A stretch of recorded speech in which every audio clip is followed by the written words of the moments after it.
Welcome to the Mercury podcast. People say it's like if you live on a Saturn line, you do a lot of work up front, but then it will have some benefits later. So I'm looking forward for the benefits.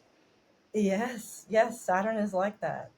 I have Saturn at home in my birth chart, and I have Mercury at home in my birth chart, and Mercury happens to be my ruler too. So I do love Saturn very much. I would say that Saturn does tend to make us do the work up front for benefit later. I've experienced it that way. Where did you experience it? Maybe similar to what you've just said, I might still be waiting in some like bigger way for the benefit to come later. Let's see. In some ways, I think I relate to most of my life so far and most of my adult life so far as underground work, maybe with Saturn more than any other planet, actually, because it is co-present with my moon, both in Capricorn in my birth chart. And so there's this Capricornian moon plus Saturn comfort place for me in work and in doing work for the benefit that comes later. And so I don't know, one way that comes to mind immediately is a life review process and a birthing project process that I've been in with myself for a little more than a decade now, where I've been actively taking myself through a review of my whole life in all the different ways that I can think of to do that. So that's been things like going through all the records of my life that remain, transcribing them, and learning a lot about myself through that transcription process. It's been things like going to all the important places of my life over many visits to layer memories from then with memories from now, and even like ritual work. And then it's also been in relationships. So going back and making good in relationships. And the more of this kind of work that I've layered over the last decade, the more I can feel the way that working with Saturn, though I don't know that I necessarily set out to do it with Saturn expressly, is helping usher me into a life's work and purpose that really feels like it fits me. Tell me more about the life review process. So you've Sure. been doing it like for the last 10 years? Yeah. And like, how did you come up with the idea? So it has been a little more than a decade now, maybe even closer to 11 years, I think, as of this coming Thanksgiving. And gosh, there's a couple different ways I could talk about the beginning of it. There's a moment on my 26th birthday where I wake up in the childhood home that I grew up in, and I am filled with rage. I'm just enraged, and it's my birthday, and that feels kind of inconvenient because I have this story that I meant to really enjoy the day. And I think the thing that was different about that day is that I think I had the realization like, oh, this anger is mine. This rage is mine. And I'm going to have to feel it and do something about it and maybe try to figure out what it's about as much as that's even possible. And so that was a seed of it. And then like a handful of months later, I had another sense of like, I got to go through. When you had the first time Yeah. that you woke up on your birthday and you felt rage Uh-huh. and you don't even know why, Yeah. and you were kind of expecting to feel happy on your birthday, Yeah. but you were like, no, there's all this rage and it's my rage and I'm the one who has to deal with it. Yeah. How did that go on that day? On that day, well, it was a day. I mean, it was a day that didn't go the way I wanted it to on the day itself. Yeah. But then, like, looking back on it, it's like one of my favorite birthdays of all time Oh, because wow. of what it helped me begin, Yeah. So the day itself was kind of heavy and thick. And, you know, I couldn't really get past the fact that I felt angry. And so I just sort of let myself be angry. And That's healthy. yeah, it is. It is. I know more about that now than I think I even did then on that birthday a decade ago. But yeah, then, a handful of months later, I had the sense like I've got to go through all the things in my childhood bedroom. I wanted to understand, like, why am I so angry? Why has my life sort of not come to a place that makes sense to me, given what I sort of thought I'd be doing from the time I was a kid? And the thing that I knew how to do maybe again, because of that moon Saturn in Capricorn placement that I have and love and feel comfortable in, I knew how to create a work for myself, a project for myself. And so the first thing I did was go through all of the belongings that I had that still remained in my possession from my whole life. And then I eventually moved them, from the childhood home to where I was living in Brooklyn, and went through them in chronological order. And that brought up so much. It was like a year and change process of just going through all the records of my life, whether it was text that I had written at one point for school or for fun, or something someone had written to me, or an old piece of memorabilia, maybe a gift, objects, photos, videos, all kinds of things, anything I could get my hands on. And then the project kind of came off the page, because by going through all those records, I ended up calling people from my past back into my life and feeling inspired then to go do a bunch of intentional, almost shamanic-like travel to all the most important places of my life. And that phase of the project I've been in for the last bunch of years now. And I feel like I'm almost done with that big phase. What's the shamanic travel you're doing? I go to the places of my life that have been important. So I might go stand at the corner of the hospital where I was born and have a moment with birth, my beginning. I might go to the couple of childhood homes that I grew up in and stand outside the home and just see whatever comes, or hear whatever comes, or feel whatever comes, and be with it for a moment. The college that I went to, important places within New York City, Brooklyn, where I've lived. Um, any of the most important, like, couldn't tell the story of my life without speaking to the place. I've traveled to most of the places several times over the last bunch of years to just be in like where am I at with this place now?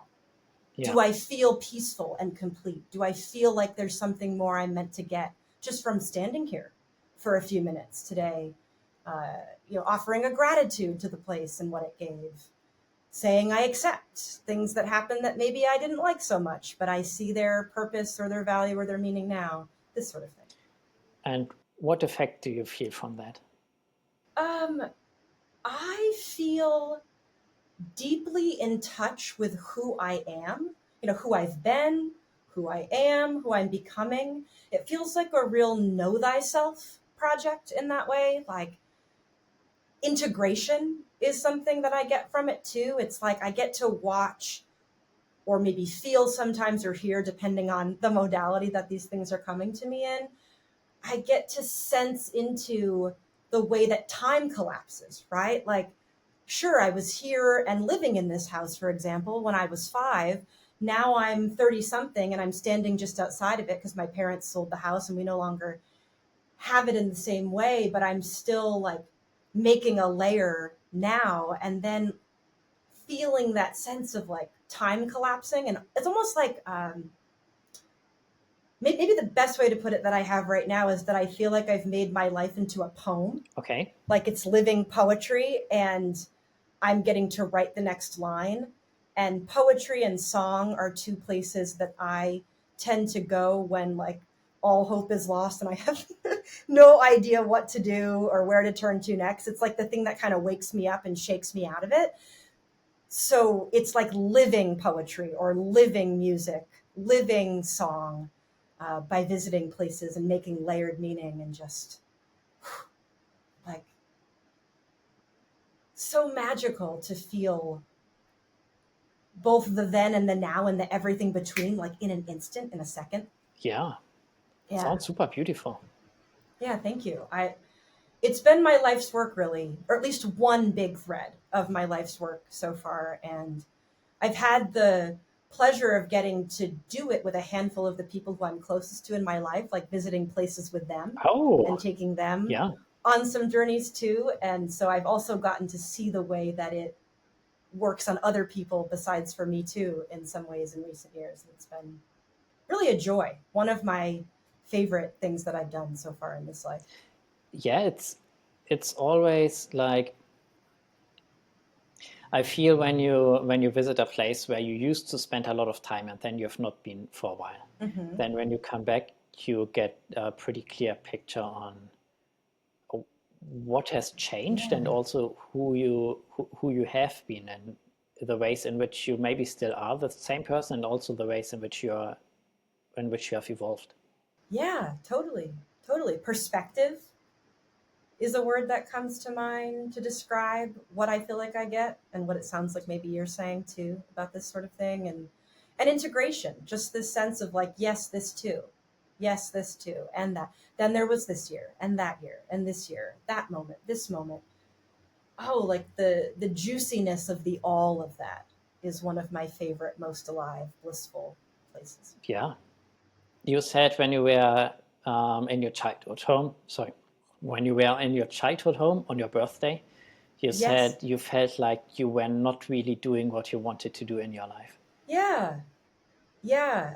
I felt stagnant. I felt, even though I had made the move to Brooklyn, New York, and I was living in the city that I wanted to live in and had wanted to live in since I was a kid, on this trip back to the place where I had grown up, I was just feeling angry, stagnant. I hadn't really felt like I had landed maybe fully in my Brooklyn, New York City life yet. I felt pretty isolated, like almost like I had spent the first few years in Brooklyn, like afraid even to go outside, like it was so big and kind of scary and daunting. And I felt shut down and I felt, yeah, isolated. And I had come really to be an artist. I had come to be a creative. I had come to be a seeker and a learner and a grower. And, looking back on it, some of those things were happening already. And then, but I didn't feel it. And uh, in some ways it might still be hard for me to bring language to like what it is I'm meant to become. I think since then, the way that I would identify or describe myself is as someone who is teaching voice, someone who sings and thinks that singing is a way of life.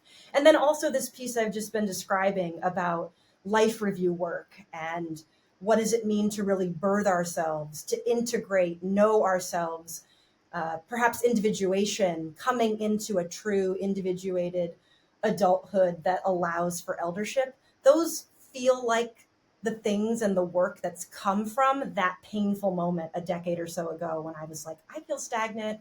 This is not who I came here to be. Maybe I'm wrong about who I came here to be. So I kind of threw out what I thought for a while too. And that led me in more of like a healing journey direction for a while that the art has sort of found its way back into now too. Was it the beginning of your Saturn return already? Not quite. It was earlier than that by maybe. It sounds like something that would happen at like a Saturn return thing. Yeah. It was about 2 or maybe 3 years, give or take, before the Saturn return proper came. But it did feel like the seeds of that. Yeah. And then there was more of that at the time of my Saturn return too.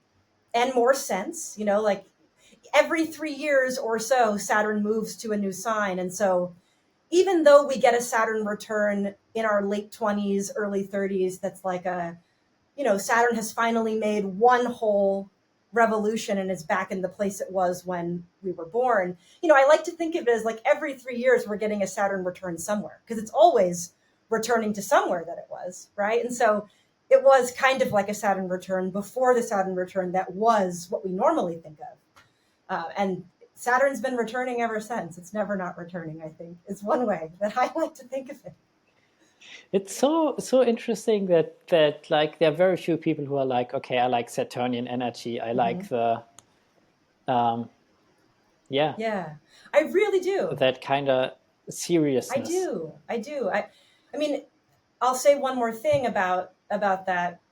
My moon, my Saturn in Capricorn, in my birth chart, it's in the 5th house of play. And so I do think in this life, I'm meant to find the balance point, or maybe not just the balance point, but sort of the interplay between this love of work that I do have. I really love to work. I like to work. And then like, oh yeah, play maybe it doesn't come like as naturally, at least to those parts of me, right? But I do have it in the house of play and pleasure and fun. And so in this last decade or so, that's been another big piece of learning, like how to do the work that I love so much to do and still enjoy it and have fun and be playful with it as well. What did you figure out? How do you do it that it's still fun and playful? Oh gosh, laughter feels key and important, like being able to laugh with myself, at myself, is part of the healing, especially in all the perspective that doing the travel back through the past and up into the present over and over and over again spiralically for all these years has brought. When I can laugh with myself or sometimes even at myself about something, that's one of the ways that maybe I know, like, oh, that's good now. It can be put to rest. I don't need to keep visiting it in the same way. And like getting to do it in the company of, whether alive or passed on, the most important people of my life. So the way that I like to carry people with me, that's made it really joyful for me. Like even when I'm doing this work on my own, I still feel with others. And then the times I've mentioned where I'm traveling alongside some of the dearest people to me ever in my life, that makes it fun too, because then it's companionship work too. The life review, it feels like it's kind of a very personal project. Yes. And I think a lot of people would prefer to just do it on their own and kind of do the lone pilgrim thing. Mm-hmm. But you don't. No, yeah. You chose to do it together with other people. Yeah. I would guess Mm-hmm. that then also people are like having other people with you in other parts of your life where maybe not everybody would want to have people with them. It's something that's important to you, helpful to you. Yeah, well, it's both for me. I think it's important that I say it's both for me. There are moments in this life review work that I've been up to with myself where it's been really important to do it on my own, as much as we're ever doing anything on our own, right? With the support coming from the distance. And I've had periods where I've gone into deep solitudinous practice for weeks at a time as part of that. I've also done some of that travel on my own. And then there are other moments where it's felt like bringing the most important people in my life in on it with me is part of it, right? To then share it. And so it really is both. And sometimes I'm inviting other people along because it feels like having them present with me is helping me primarily bring something to a layered meaning or to a close of some kind. Sometimes I like to think of the things I'm going and finding, whether it's like literal travel or travel just in my, mental, psychic, spiritual space. I like to think of it as like, what cases are open that still need to be closed? What places in my life feel stuck? And now I've gone and done the work on my own, but it would be even better to close this case if another person who's meaningful to this thread of my life came along and did it with me. And then sometimes I'm going with other people to places that are theirs, and I'm in the other position, right? Like I'm there more as like a witness to what they most need. So it kind of just depends. And I guess to the initial question, it's felt necessary to do it both ways to feel fully integrated and complete in it. It's like we go and spend time alone, and that's important. And then we go and spend time in community or in relationship, and that's important. And I haven't really figured out how to do it, the it being this project, but also just life any other way, even if parts of me at times have tried to. I think you have figured out a lot about life. Thank you. Maybe so. Maybe so. And you mentioned mental travels in your mental space. Oh yeah, I just mean, if whether I close my eyes or not, or take a soft focus, just my thoughts, right? Like the ways that I can travel just sitting here now. I can go to any memory I want to at any time. It's a supremely powerful thing that I'm pretty sure any of us can do, at any time. And maybe we're doing it all the time, whether we even are conscious of it or not. I've learned a lot about that sort of mental, spiritual, I'm not actually going anywhere, but I'm traveling through the whole of my life too in this process. The more I do it literally, the more it comes in that like less literal way too. I would imagine probably the less conscious we are of it, the more we do it. I think so. It makes sense to me hearing you say it. I think it tracks with my experience. I really like noticing more and more where my thoughts are that way. So sometimes it's the happiest thing in the world that I can be standing on a corner in Brooklyn, sighing out about something, relaxing into something that just feels so good and right. That feeling of like, I'm exactly where I'm meant to be, when I'm meant to be, how I'm meant to be. And to be able to bring along a memory from years ago and to really like feel almost in like an instant way all the resonance and layered meaning in it. Oh, I love that. And that's the mental space that's coming along with whatever the literal, physical moment is for me. And the more of this that I do, I think to your point, like, I guess it builds superpowers too. And like, oh, do I mean to be in that memory right now? Do I mean, or would it be best for me to think about something else and move my mental space along to something more helpful or more, I don't know, intentional than just sort of being in the scroll? It's almost like a social media scroll, but it's just happening in the place of my memories. Yeah, in my mind. How's the feed? Yeah. What does the algorithm usually push? Oh gosh, I don't know. I'm a sucker for the past. I will say. I think my safest place is the past. The future maybe is next safest. The present moment feels like the most, oh my goodness. Like, when I'm there, it's a real like miracle.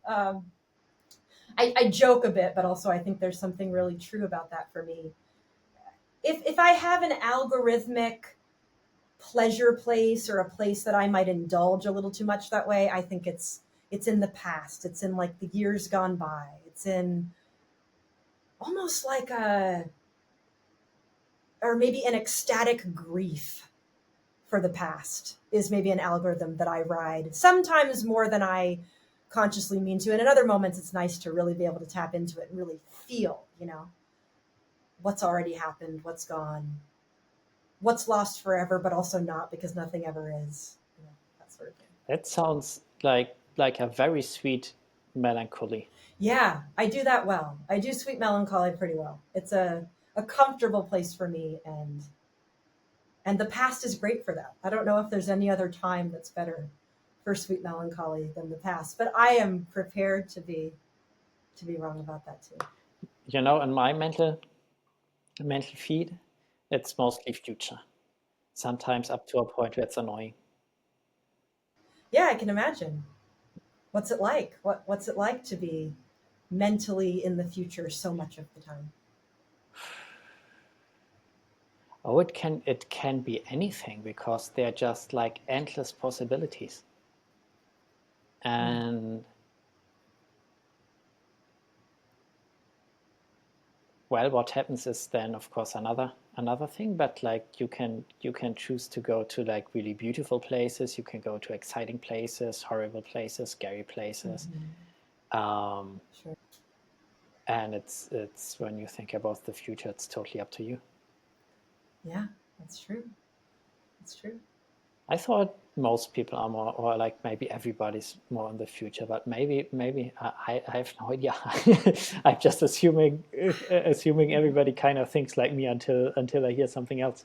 Yeah, I don't know. I would venture that many of us spend time in the past and many of us spend time in the future, and probably that we spend the least amount of time in the present moment. But I guess at the end of the day, all I can really speak to is my own experience. And I definitely do both. I definitely go to the past, I go to the future too. And I just know I have a certain comfort, love for the past. So And I like to honor it. Yeah, I like to honor the past. Go ahead, though.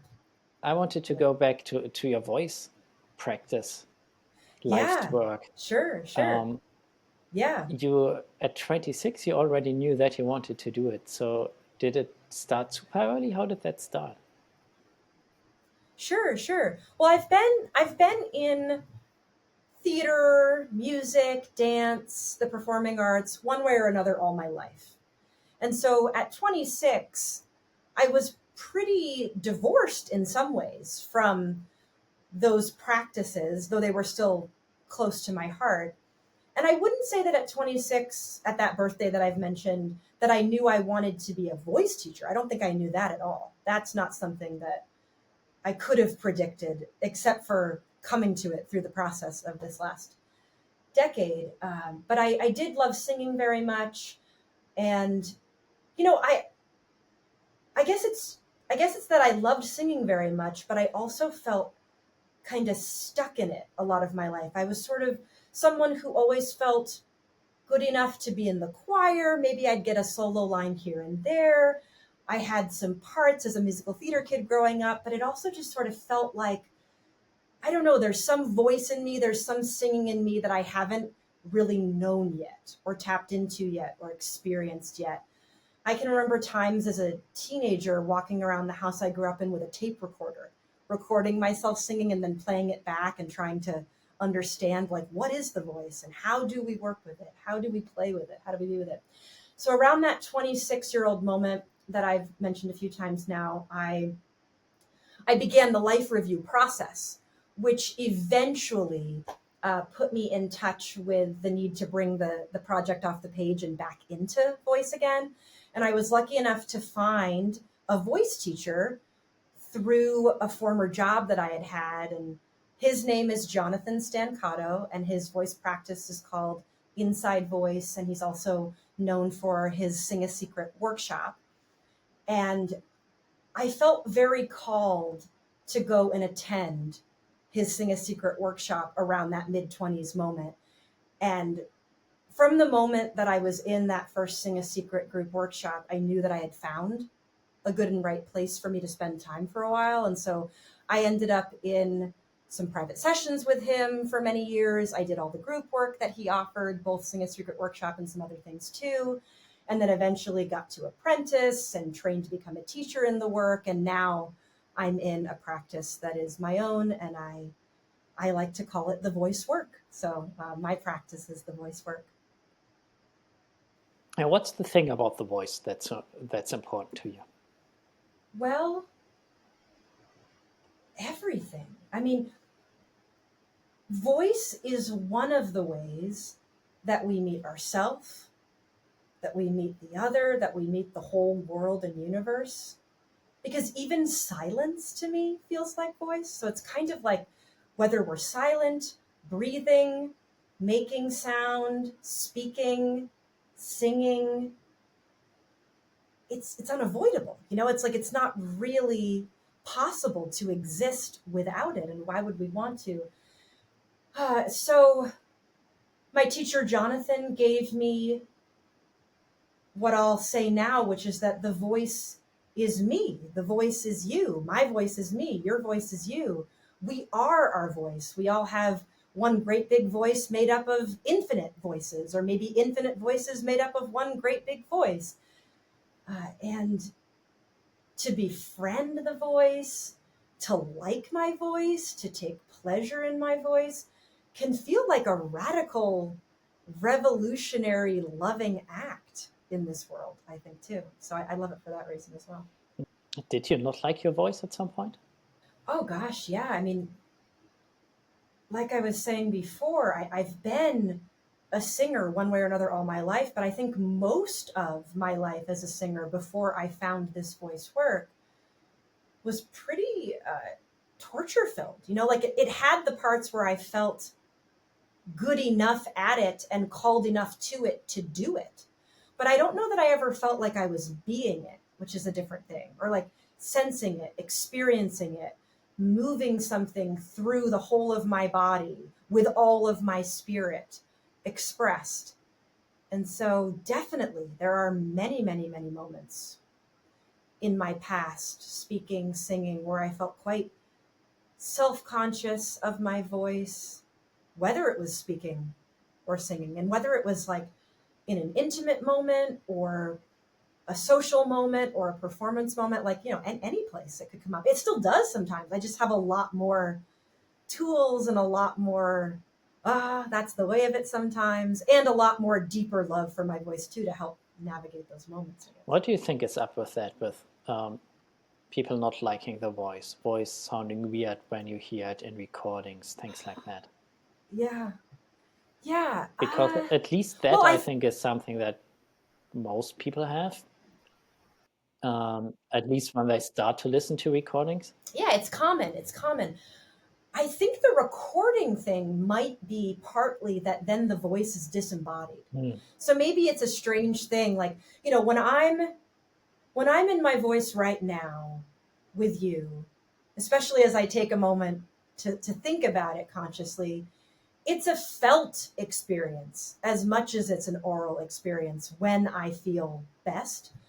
And so, to hear my own voice on a recording back to me, it means I'm hearing it without feeling it come through my body. And so it's a different felt experience. And that, maybe, I posit, is part of what's going on there. And then I also just think it's that culturally, at least where I've grown up, there's lots of messaging directly and indirectly, I would say, not to be too big, too bold, too full, too expressive. There's lots of messaging to sort of stay safe and maybe quieter and simpler, and like not to stand out too much or to let uniqueness show too much. And I'm pretty sure that singing, especially, even more than public speaking, public singing ranks right up there with like the thing that most human beings would least like to do. At least that feels anecdotally true in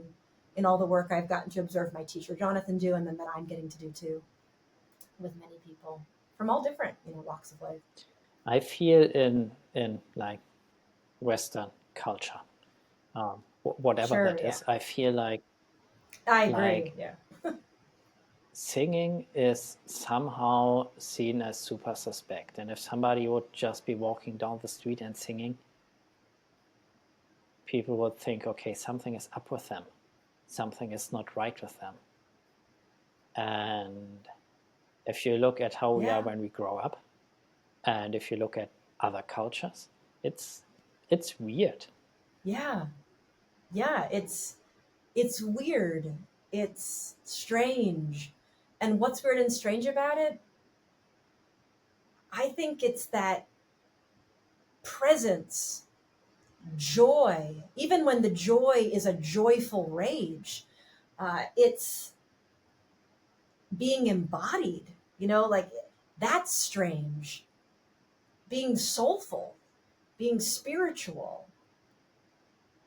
I agree with you. There's lots of ways that like I was saying, it feels radical, revolutionary to like something, to be happy about it, to love something, to say out loud, to sing out loud my love of whatever it is. And then especially if that's love of self, love of voice, love of this expression of infinite, divine, loving presence, wisdom. Do you think happiness is in a way a taboo feeling?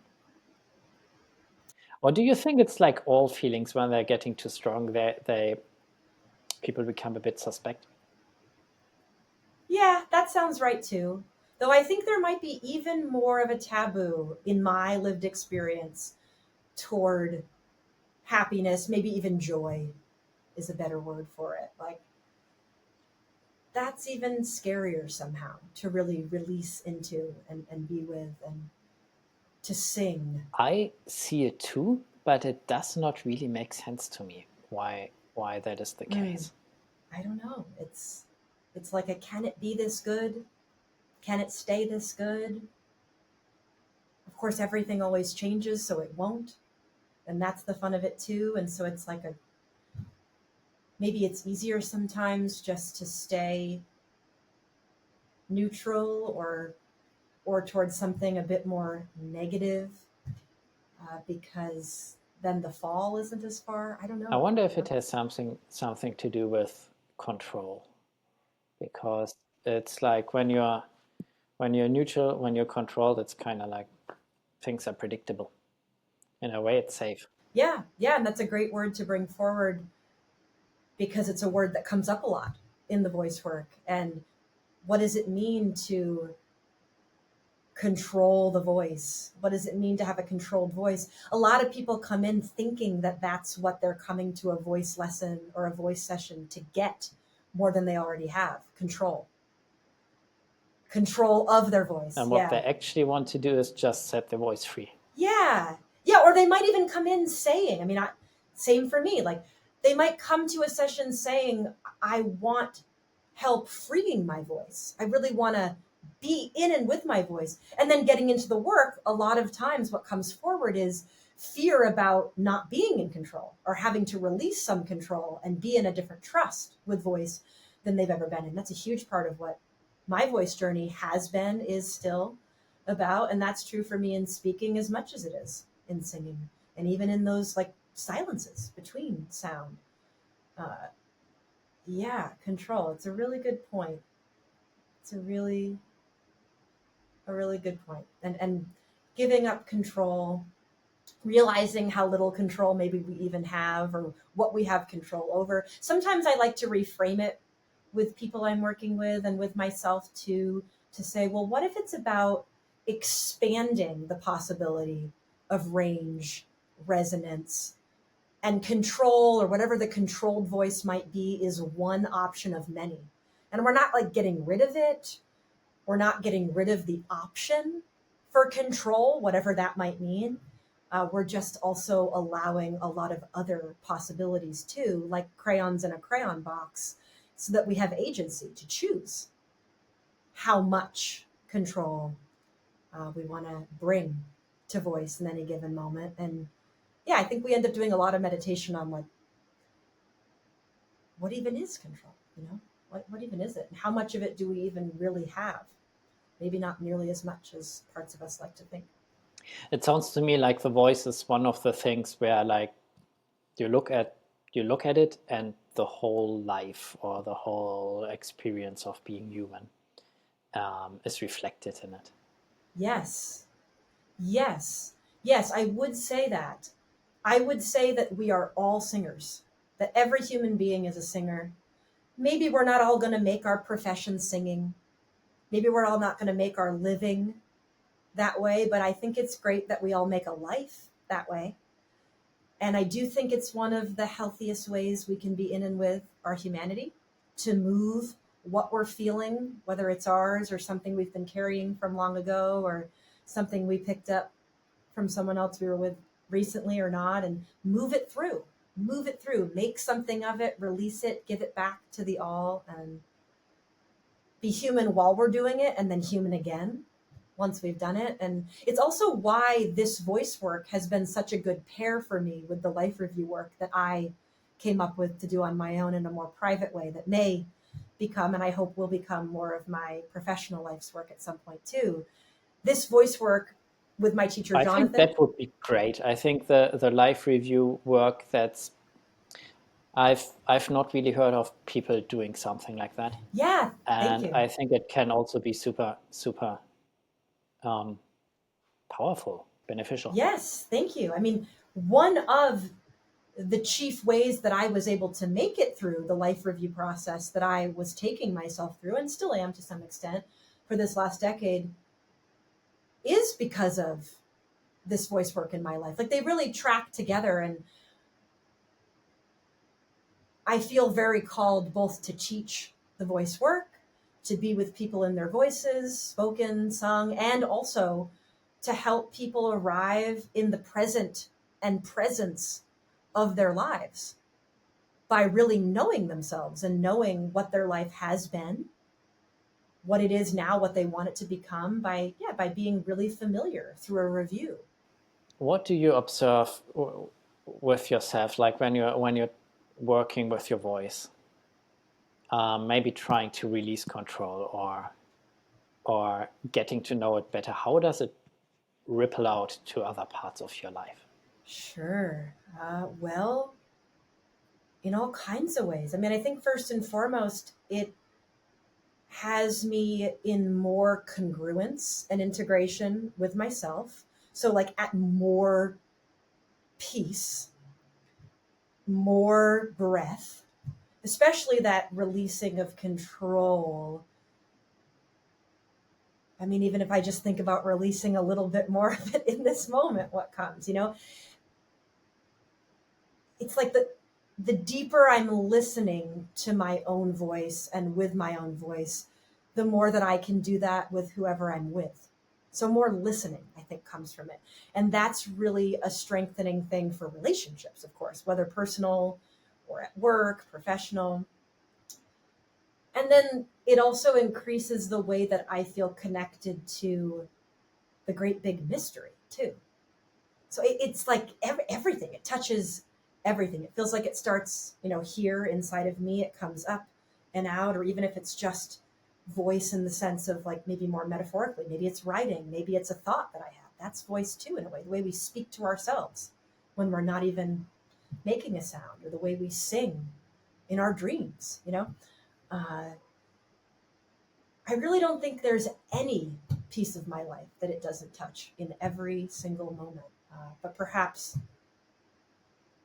my favorite few things that it does is that I'm with me in more peace than I can be with you in more peace. And I don't know, what else are we really here for?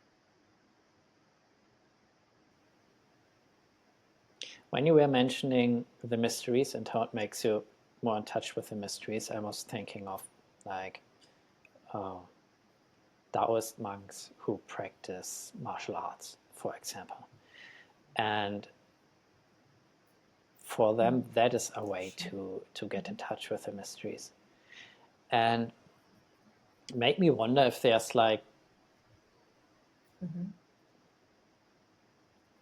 like basically everything might be a doorway to the mysteries if you give it enough attention.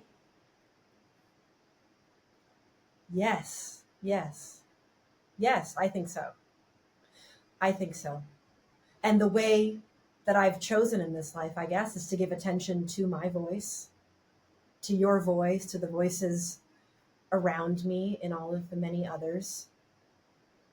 I've chosen to give attention to singing in particular, and I've chosen to give attention to life review. What does it mean to arrive in a present presence and then unfold in more of a layered, integrated, meaningful, purposeful life? And like, there are millions and zillions of ways, I guess, in. Those are just the two that I've stumbled upon that I am in great love affairs with, and mixing, mingling. I would imagine it's together. also like kind of when you focus on your voice, the rest of your life is affected by it. I would imagine it's a similar thing when you do the life review and you focus on your past. Then it will also do this mirror thing, like you affect one side, but then the flip side of the coin is also immediately affected. And I would think it's actually future work in a way. It is. It's all time work. It's visiting the past for the sake of the present, for the sake of the future. And when I'm visiting the future, it's for the sake of the present and the past too. And, I really have sensed into ways that we can even reshape the past. Maybe that a little is bit. so interesting. I want to hear more about it. Yeah. Maybe it's mostly the way that I feel about the past, first and foremost, but then maybe even a little bit the past itself too. I guess this is how memory to some extent works, right? Like, does the memory ever come to me in the same way twice? Or is it just a river, and a river is never the same twice? And so any work I'm doing on the past is really a work I'm doing on a memory of the past and not the past itself. And so that piece is pretty malleable, I'm finding. And especially the way I relate to it and feel about it. And that for me seems good enough a lot of the time, right? Like I've definitely experienced that I can feel really differently about things that have happened, just by doing the going back through and noticing the patterns. And it's almost like my life becomes a play, and there's like entrances and exits and characters that show up. And for me anyway, sometimes being in the pattern of it and really noticing the patterns helps me feel like I have power to shape things that have already happened by what I'm doing now and what I will yet do. Have you ever experienced time loops? In my own way, and what that word means to me, I think absolutely. I don't know if there's a specific I'm sure there are definition many, of time loop but that you mean. what are the ones Yeah. in your own way? Oh, well, time loop in the sense that, for me anyway, what comes to mind is, being somewhere, whether it's the apartment I live in right now or a place from my past that I've gone to visit, where I have this split second feeling that something that happened 10 years ago happened a second ago. Oh, okay, yeah. Or that something that happened 10 years ago is a seed for what's happening right now, and it just kind of instantly dawns on me that some part of me even knew that then, but not with all the detail that I know it now.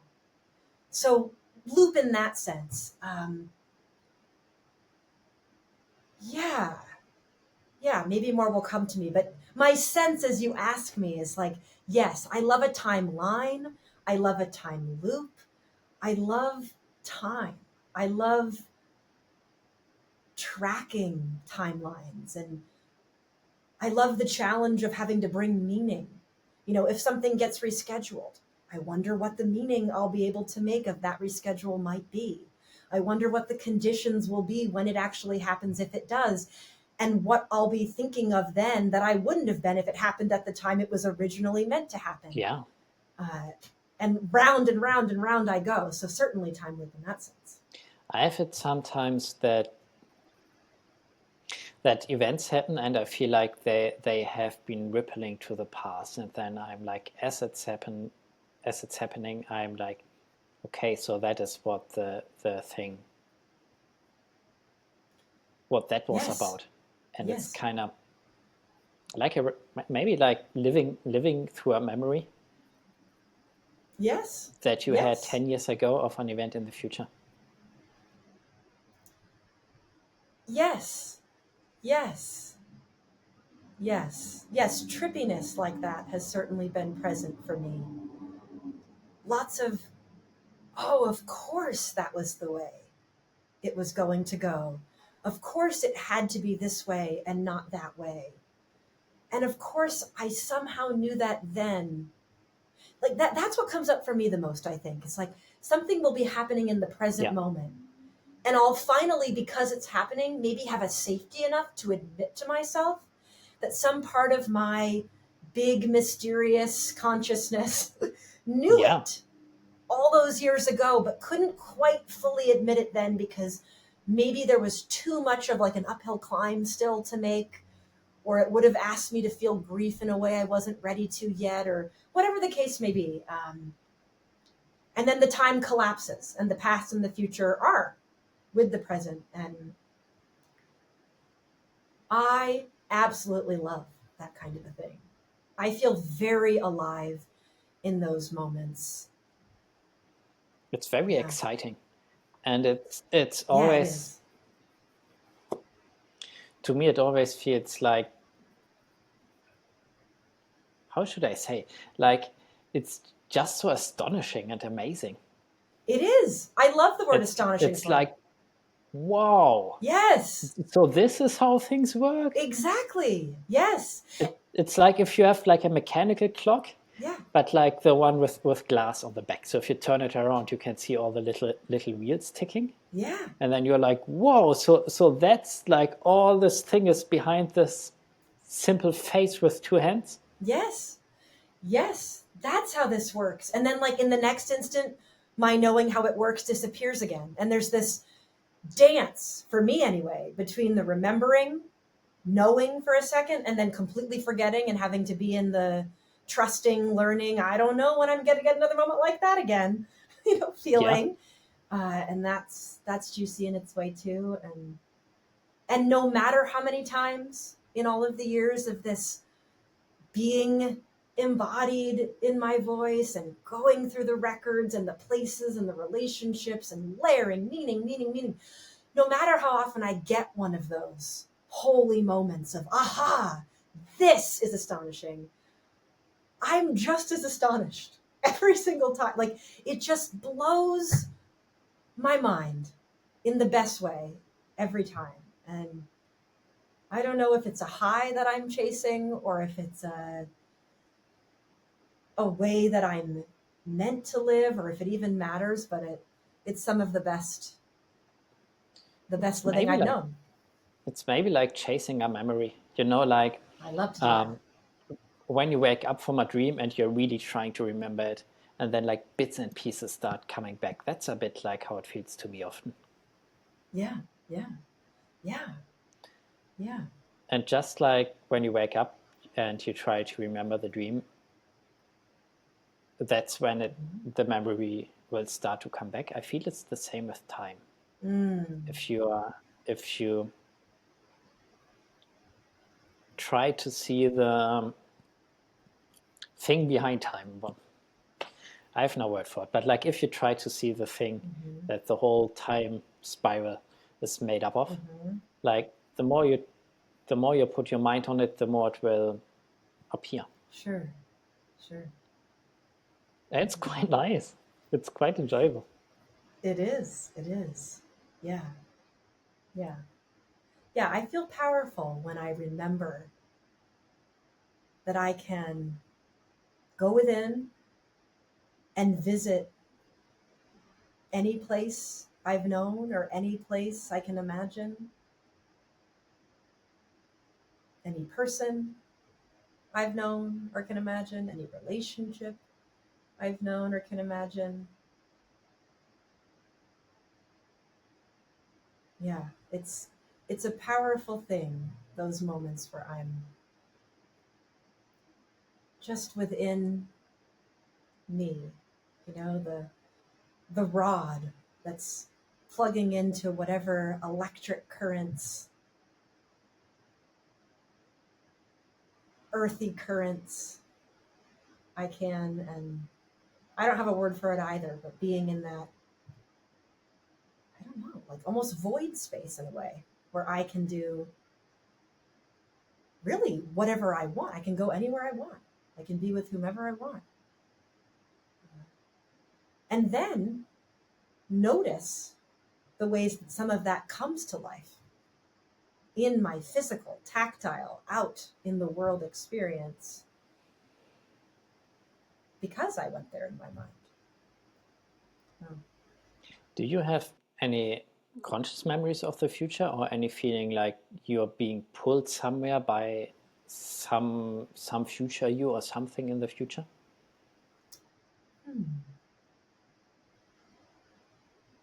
I love this question.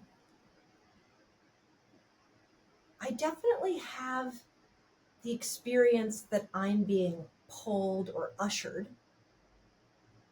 into the world more, into more becoming. Like, I think the way I experience it is like, I'll know that it's time to clothe something because something new wants to enter. Like, I'll have this sense like, I better get to that work now, because if I don't get to it now, there might not be the same kind of time and space for it.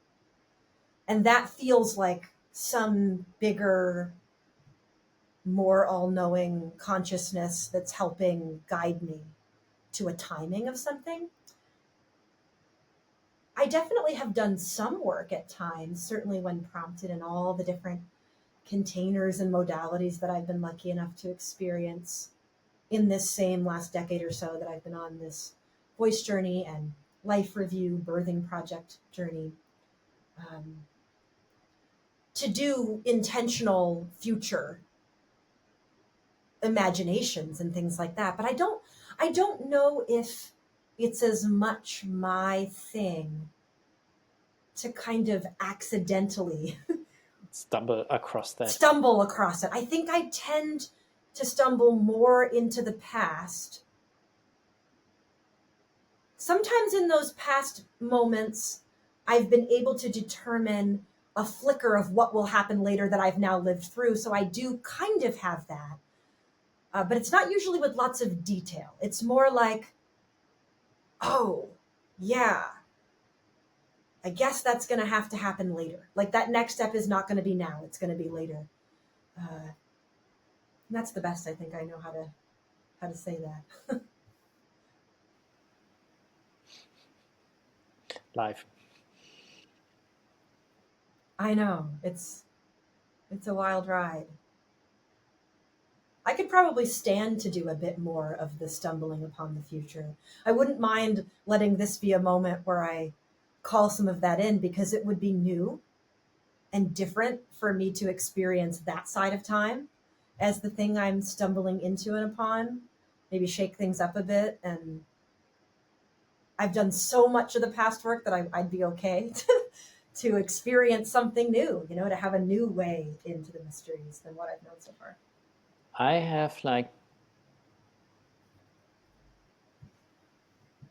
I don't feel it's like super much for me. It's also for me, it's more like in the moment when a change is supposed to come, then I can feel it. But then there's some things like from my childhood where I kind of knew what would be happening in my 20s and in my 30s. And Wow. and a good friend of mine, Michael, he has also been on the podcast. For him, it's like he is so sure about things that are going to happen in his future. Some of them that he doesn't even.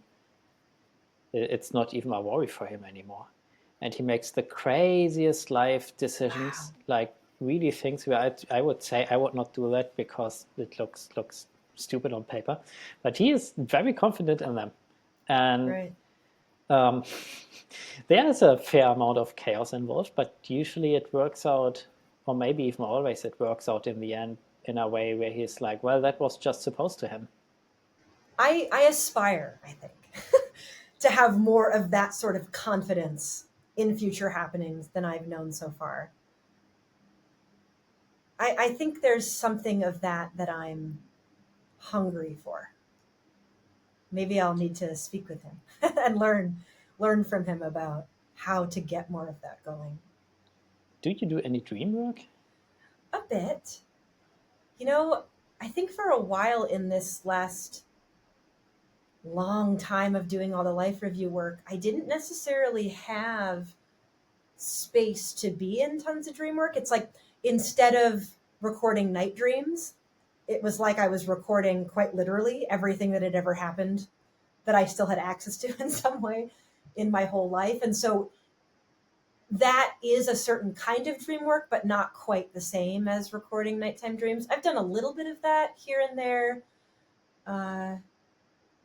but not so much my main practice. For a while in the work too, I even had some difficulty or even just sort of like a not giving time and energy to always remembering my dreams from nighttime all that well. I've had a lot more access to memory of my nighttime dreams in more recent weeks and months. And I think that's partly because the phase of the project that I've been in for a while is, coming to its close in the next weeks, months, I hope. And so who knows, maybe some nighttime dream work and maybe some future looking work is what I'm called to next.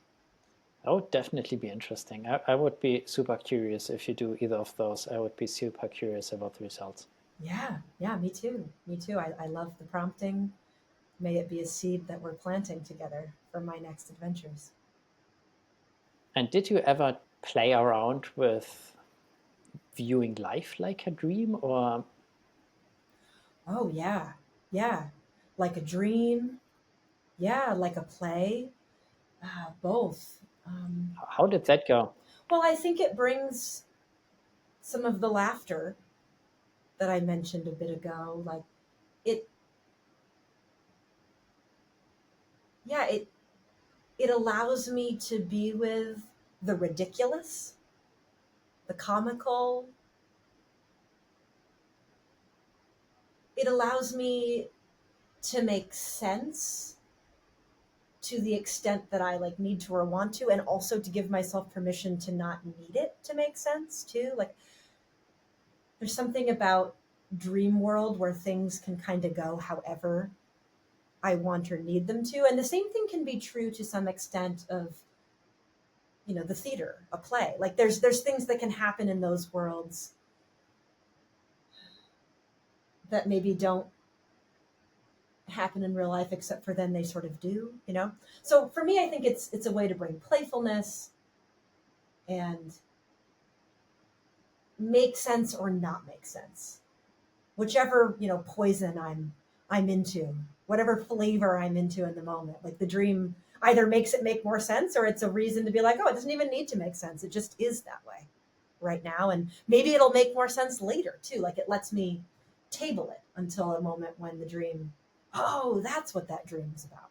I very much relate to my life as a living dream, and that might be another reason why there hasn't been as much for me yet of the nighttime dream recording and work, because I feel like every day, all day, I'm tracking things as though I were writing down a dream. And what's the dream telling you? What's the dream up to? Because usually, like, dreams are a way to, well, What's the dream telling me?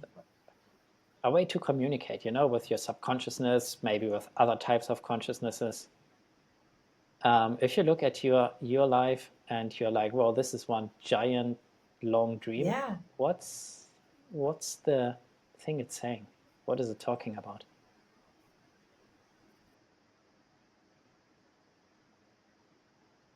Birth.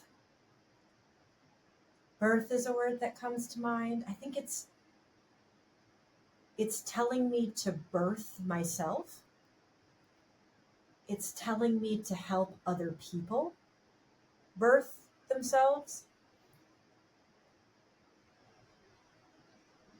I think in many ways the dream is also calling on me to do the work that I've been speaking with you about, with voice and life review, to the end of birthing myself, to the end of helping other people birth themselves. And then, of course, that's not an end at all, but a beginning, right? Birth, to be here all the way now. I think it's trying to help me arrive in that present presence as often as possible, and to enjoy it and to love it. And the it, I think, is just the experience of being alive. When I was in university, one of the projects I was involved in was with the Buddhist archive in Luang Prabang in Cambodia. And the abbot who founded the archive, he had a crazy memory. You could show him any he used to have a huge picture collection. You could show him any picture from, like, even when he was super old, you could show him any picture and he could tell you all the details about who took it, when, where, who are the people in the picture, and so on. And so there seems to be something that when you are actually training your mind to be present in the moment, it's easier for it, like much easier for it, to go back to the past and have memory of the past. Yeah, I think so. Like, I love and live for moments where I'm at home in my body, feeling great to be who I am, who I'm with, like this place where action in any direction feels possible. Whether that action is to think of something and retrieve something from the past, or dream up something plant something for the future or just to be.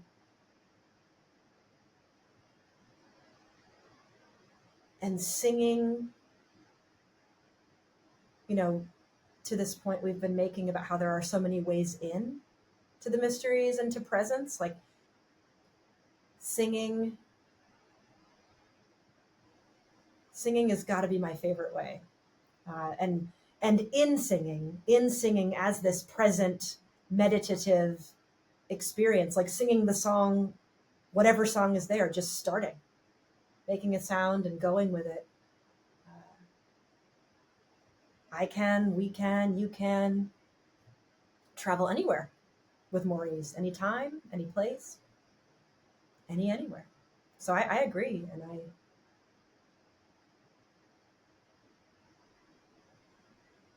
I think it's one of the best things about singing and being in song is the way that it's this quicker access point to the presence. And as you're doing that, it can completely shift your consciousness. Yeah, certainly.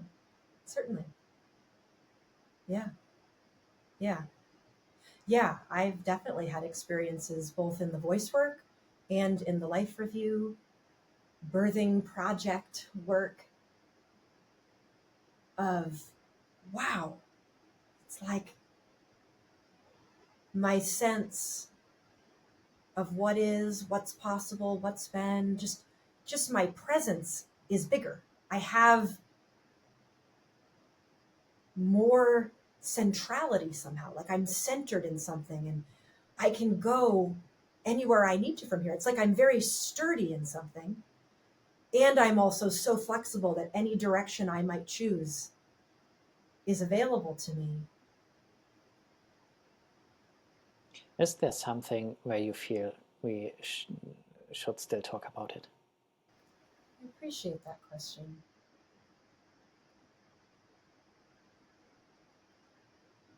I don't know. I don't think so. I think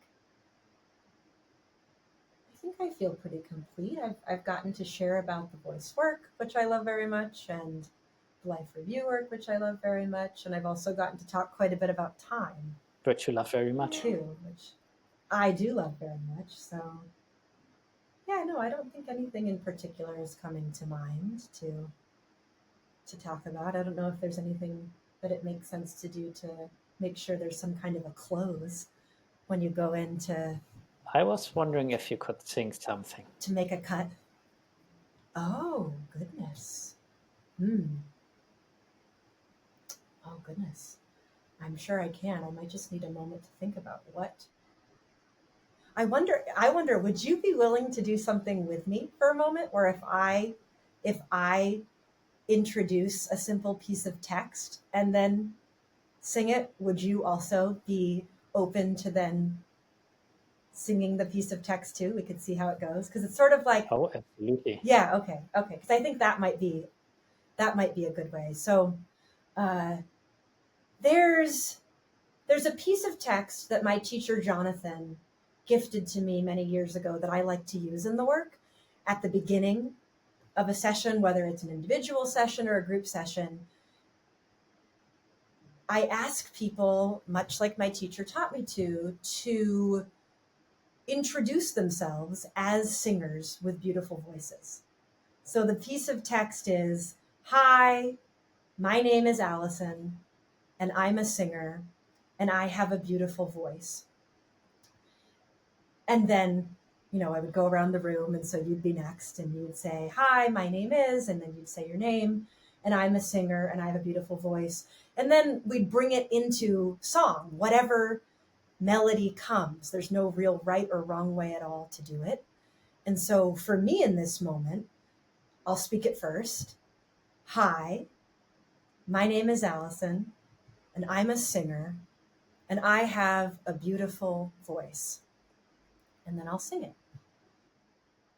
"Hi, my name is Alison, and I am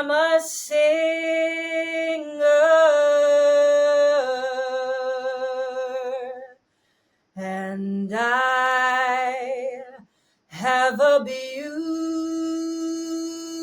beautiful